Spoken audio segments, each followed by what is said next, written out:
আসসালামু আলাইকুম। আমরা 19 তারিখ নর্থ মেক্সিকোতে আসছি। আসার পর আমাদের কোম্পানির আমাদের যে বস এবং আমাদের এজেন্সি, এখানকার যে এজেন্সি এবং আমাদের লয়ার আমাদেরকে রিসিভ করেছেন। খুব সুন্দরভাবে আমাদেরকে রিসিভ করার পর আমাদেরকে একটা অ্যাকোমোডেশন তারা দিয়েছে এবং আমাদের ফুড ডেলিভারি ওকে ওকে ফুড ডেলিভারি তারাই প্রোভাইড করছে এখন পর্যন্ত। বাট প্রথম প্রথম আমরা আমাদের যে যেসব কাজ আমাদেরকে দেওয়া হয়েছে, আলহামদুলিল্লাহ আমরা সবগুলি কাজ সম্পূর্ণভাবে কমপ্লিট করেছি। আমরা আলহামদুলিল্লাহ 90% আমরা কাজে সাকসেস। তারপর একটা জিনিস, একটা কথা না বলেই নয়, সেটা হচ্ছে যে এখানকার যারা লোকাল যে মিস্ত্রি গুলা তারা আমাদের কাজে ব্যাঘাত ঘটিয়েছে।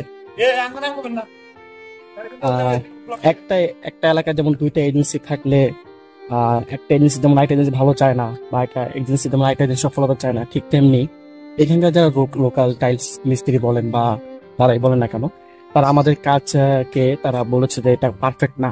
তো সেই হিসেবে আমাদের বস নতুন, কোনো অভিজ্ঞতা নেই, সেই হিসেবে সেও তাদের কথা বিশ্বাস করে আমাদের প্রতি আগে থেকে টেক কেয়ার বা যা তাই বলেন না কেন, আমাদের প্রতি একটা যত্ন নেওয়া সেগুলো আস্তে আস্তে কমিয়ে দিয়েছে।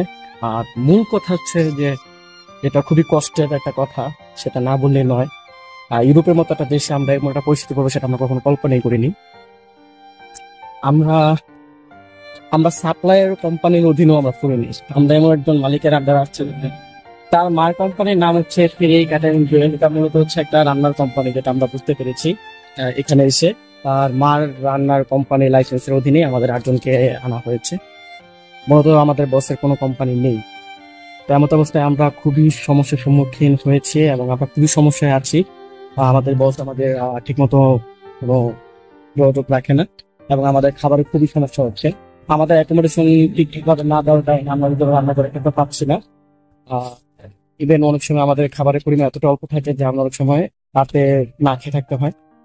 সর্বোপরি বলবো যে আপনারা যারা ইউরোপে আসবেন তারা অন্তত একটু যাচাই বাছাই করে আসবেন। আপনাদের এজেন্সি আপনাদেরকে একটা কোম্পানির কন্ট্যাক্ট লেটার যেগুলো আছে সেগুলো ভালো যাচাই বাছাই করবেন, যে কোন কোম্পানি বা কোম্পানি আসলে অস্তিত্ব আছে কিনা, কোম্পানির মালিক আছে কিনা, বা কোম্পানিটা আসলে কেমন, একটু ঘাটাঘাটি করে আসবেন। অ্যাপ্রুভাল পেলেই একদম খুশি হয়ে যাবেন, ব্যাপারটা এমন না। আমরাও একটা ভুল করেছি বলতে গেলে।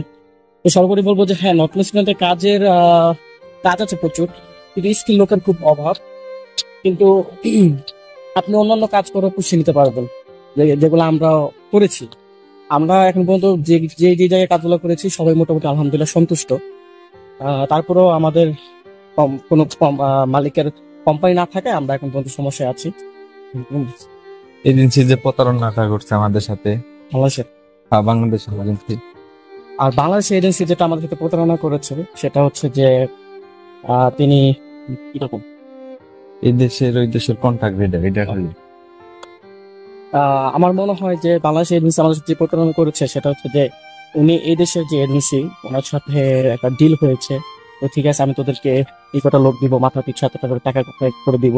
আমরা দুই দিক থেকেই বিপদে পড়েছি। একটা হচ্ছে বাংলাদেশ এজেন্সি আমাদের ঠকিয়েছে, আর একটা হচ্ছে এই দেশের যে এজেন্সি সেও আমাদেরকে ঠকিয়েছে। তো সর্বোপরি বলবো যে আপনারা যারাই আসবেন পরবর্তীতে অবশ্যই একটু যাচাই বাছাই করে আসবেন।